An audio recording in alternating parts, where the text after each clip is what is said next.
नमस्कार मंडळी. मार्केट मराठीमध्ये मी अजय तुमचं स्वागत करत आहे. आपण बनवणार निफ्टी बँक निफ्टीसाठीचा अनालिसिस, त्याचबरोबर काही स्टॉकचा अनालिसिस. चला तर मग सुरू करूया. त्याचबरोबर काही एक्सपायरी आहे कुठे बँक निफ्टीच्या. बँक निफ्टीने ब्रेकआउट दिलेला आहे, पण निफ्टीचा मूड बघूया कसा होणार आहे. त्यात काय मार्केट जे आहे हे जवळपास आता एक चांगल्या रेंजवरती एक ब्रेकआउट झोनवरती निफ्टी आहे. बँक निफ्टीने दिले, पण बँक निफ्टी होल्ड करतं का बघणं गरजेचं आहे. चला तर सुरू करूया उद्यासाठीचा अनालिसिस. क्लिअर कट आपल्याला बघायला मिळते. हे जे दोन इंडिकेटर्स आपण वापरले होते ते पण SMA आणि EMA बघा एकमेकांच्या मधून चाललेले आहेत जवळपास मार्केटच्या मधून. याचा अर्थ काय, मार्केट इथे कसं आहे की जरा डिसिजन मेकिंग आहे जवळपास, म्हणजे कसं आहे साईडवेज आहे. या रेंजच्या आसपास असं एक ट्रेड होताना आपल्याला बघायला मिळते. ठीक आहे, सगळ्या लेवल्स काढून टाकूया का? उत्तर नाही, लेवल्स काढून टाकायच्या नाहीयेत, आहेत तशाच लेवल ठेवायचं. लक्षात घ्या, फक्त ही जी ट्रेंड लाईन आहे ही फक्त इथून अशी इथे सरकवायची आहे. लेवल्स आहे तशाच ठेवायच्यात मार्केटमध्ये. काय म्हणतोय मी, लेवल्स आहेत तशाच ठेवायच्यात, हे लक्षात असू द्या.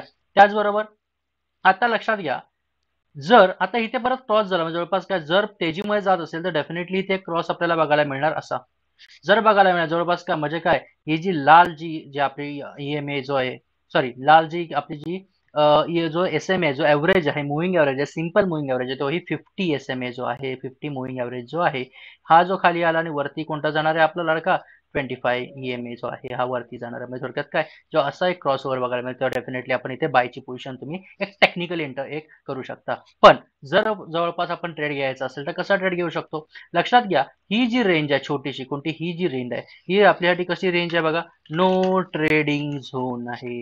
ही कशी आहे, नो ट्रेडिंग झोन आहे मित्रांनो. मी आधीच सांगतोय नो ट्रेडिंग झोन. ह्या रेंजमध्ये ट्रेड करूच नका, सोडून द्या विषय ट्रेडिंगचा. कारण काय झालंय, ही जी रेंज आहे हा पूर्ण सरकत काय हा बाधिकार झालेला आहे ह्या लेवलला. इथे आला तर इथे डेफिनेटली तुम्हाला ट्रॅक करण्याचा प्रयत्न करणार आहे, ते लक्षात असू.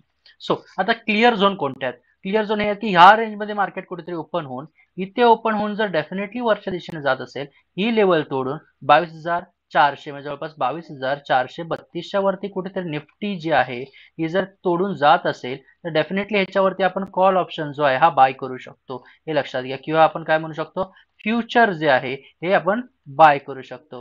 कशावरती? या रेंजच्या वरती 22,432च्या वरती. पहिलं टार्गेट घ्या 22,468, तर 22,500 हे दुसरं टार्गेट घेण्याचा प्रयत्न घ्या. परंतु जर गॅपअप मार्केट ओपन झालं, आता गॅपअप कुठे म्हणू शकतो आपण, विचार करा.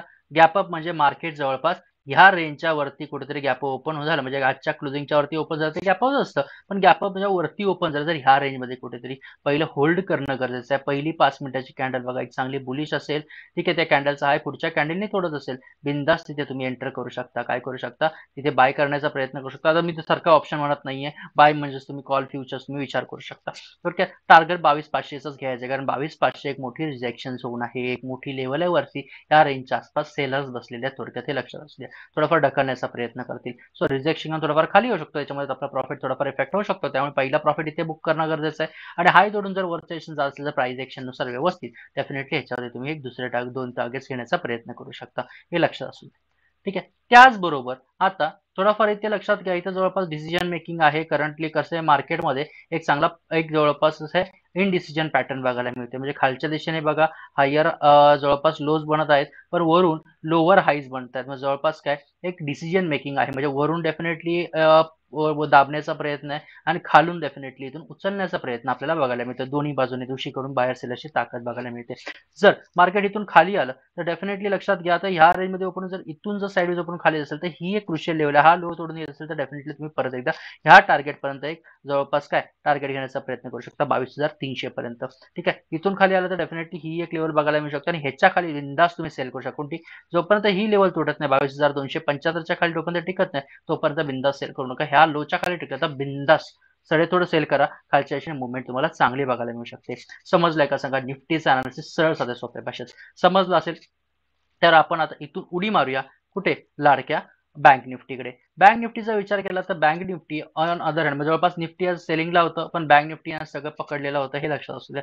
आणि बँक निफ्टीने ब्रेकआउट सुद्धा दिलाय. आता बरेच म्हणतील सर ब्रेकआउट कोणत्या आहे? ब्रेकआउट क्लिअरली बघायला मिळतोय बघा, ही जी रेंज आहे जिथे खूप दिवस रिजेक्शन घेत होता त्याच्या आसपास हा ब्रेकआउट आहे आणि हे जे खाली आलं हे रिटेस्ट घेते. आता ब्रेकआउटून रिटेस्ट घेऊन वरच्या दिशेने जात असेल तर डेफिनेटली हा हाय तोडणं गरजेचं आहे. तर जर हा हाय तुटला तर डेफिनेटली आपल्याला एक बाईंगची संधी चांगली बघायला मिळू शकते.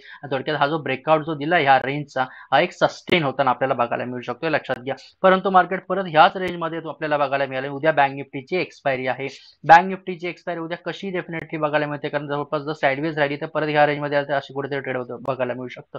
किंवा जर तसं नाही वरच्या गेलं तर डेफिनेटली ट्रेंडिंग एक्सपायरी आपल्याला बघायला मिळू शकते. कशामध्ये? निफ्टी बँकमध्ये. त्यानंतर थोडंफार पाठी जाऊन जर आधीच्या पण काही लेवल्स आहेत त्या आपण डेफिनेटली ऍड करण्याचा प्रयत्न करूया पाठी जाऊन. निफ्टी बँकच्या जर पाठी गेलं, जस्ट अ सेकंड, आता इथपर्यंतच आपल्याला दाखवते. आपण डेली टाइम फ्रेम वरती जाऊन पाहूयात का?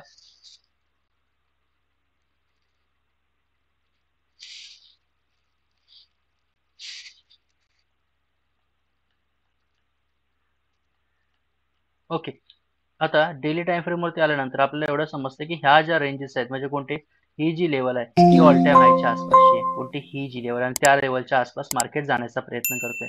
कुठली लेवल बघायला मिळते बघा क्लिअर, ही लेवल ऑल टाइम हायच्या आसपास आहे. जवळपास काय आजची जर तुम्ही विचार केला तर एक चांगली बुलिश कॅन्डल बघायला मिळते.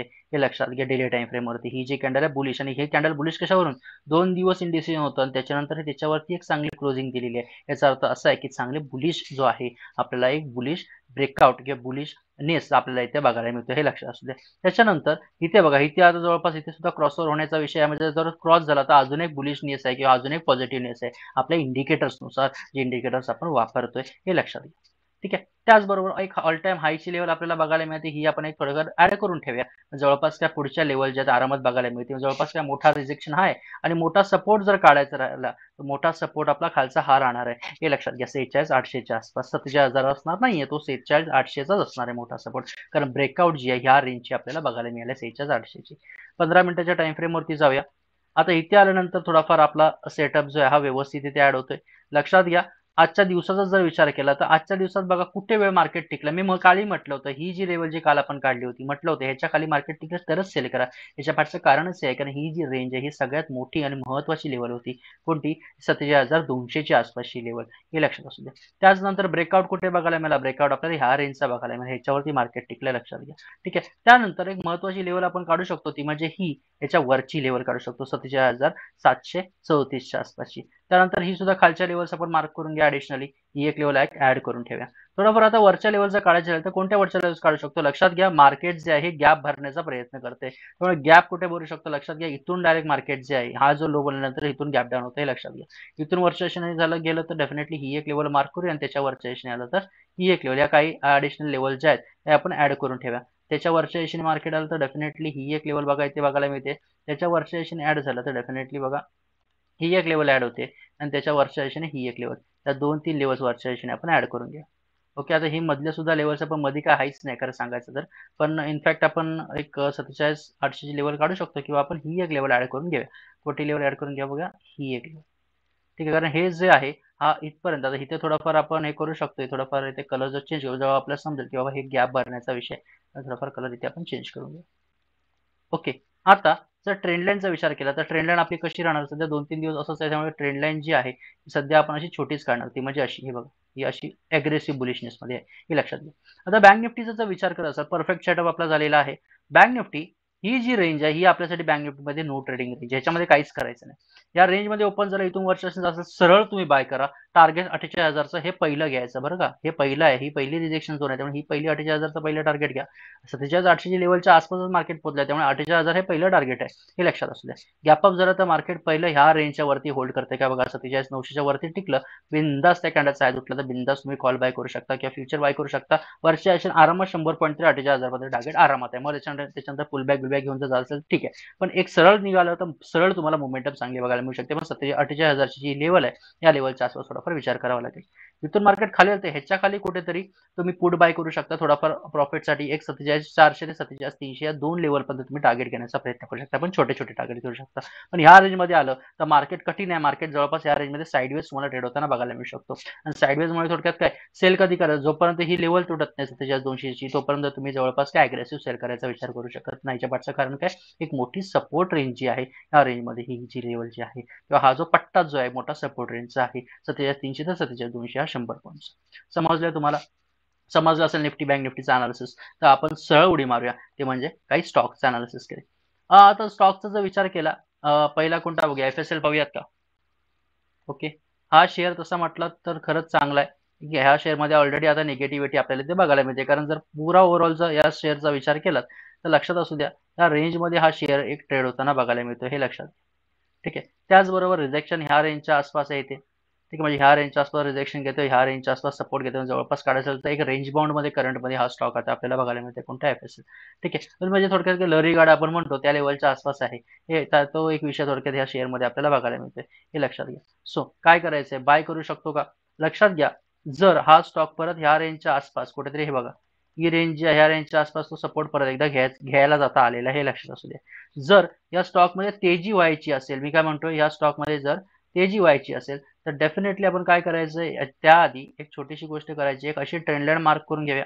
आणि तेजी जर बाय करायचं असेल या शेअरमध्ये आपल्याला तर काय करायचंय, जर ह्या लेवलच्या वरती स्टॉक टिकला, मार्केट जे आहे हा जो शेअरमध्ये 203च्या वरती टिकला तर डेफिनेटली आपण बाय करू शकतो, स्टॉप लॉस या रेंजच्या आसपास. आपण सेल करायचं असेल तर 200च्या खाली टिकला तरच सेल करा, अन्यथा सेल करू नका, हे लक्षात असू दे. कॅनरा बँक आज या स्टॉकने अक्षरशः 600ची मजल पकडलेली आहे. म्हणजे कधी काळी जो शेअर ऍक्च्युली खूप कमी किमतीला होता, तो एक 600 पॉईंट पर्यंत तो पोहोचलेला आहे, हे लक्षात असू दे. तो एक चांगला हॉल टाइम, एक हाय बनवण्याचा प्रयत्न केलेला आहे. कॅनरा बँक 607च्या वरती टिकला तर बिंदास बाय करा, कारण ऑलरेडी हा बुमिंग मुवमेंट मध्ये आहे स्टॉक, हे लक्षात घ्या. त्यामुळे ह्याच्यावर टिकला तर बाय करा. गॅपअप झाला थोडाफार खाली आला तर मग सोडून द्या स्टॉक, कारण गॅपअप होऊन जर खाली आला असेल तर डेफिनेटली थोडाफार तो साईडवेज जाण्याची शक्यता आपल्याला बघायला मिळू शकते. त्याचबरोबर ॲस्ट्रल हा जो स्टॉक आहे हा सुद्धा असाच आपल्याला बघायला मिळतोय, पण थोडक्यात काय, हा ब्रेकआउट रेंजच्या आसपास बघायला मिळते. सो ॲस्ट्रल बाईंगची रेंज जी आहे, ॲस्ट्रलसाठी जवळपास 2120च्या वरती बाय करू शकता. इव्हन ऑप्शन मध्ये जर करत असाल डेफिनेटली करू शकता, याच्यावरती टिकला तर. स्टॉप लॉस जवळपास या रेंजच्या आसपास ठेवा. टार्गेट वरच्या 1:1 आहे, आरामात तुम्हाला बघायला मिळू शकतं. ठीक आहे. त्याचबरोबर जीएमआर इन्फ्रा बघूयात का. हा सुद्धा चांगला शेअर आहे जवळपास. ठीक आहे, हा स्टॉक एका रेंजमध्ये आता करंटमध्ये ट्रेड होताना बघायला मिळते. ठीक आहे. आता जवळपास जीएमआर इन्फ्राचा विचार केला, जर इथून जर पुलबॅक मध्ये उचला असेल हा स्टॉक तर डेफिनेटली आपण 87.60च्या वरती बिंदास बाय करा. 87च्या आसपास स्टॉप लॉस टाका, वरच्या 1:1 आरामात टार्गेट तुम्हाला बघायला मिळू शकतो. समजलं असेल तर लाईक, कमेंट, चॅनलला सबस्क्राईब करायला विसरू नका. बेल आयकॉन दाबा जेणेकरून पूर्ण अपडेट्स तुमच्यापर्यंत पोहोचतील. माझ्या मते ते तुमच्या मित्रांनो रजा घेतोय. धन्यवाद.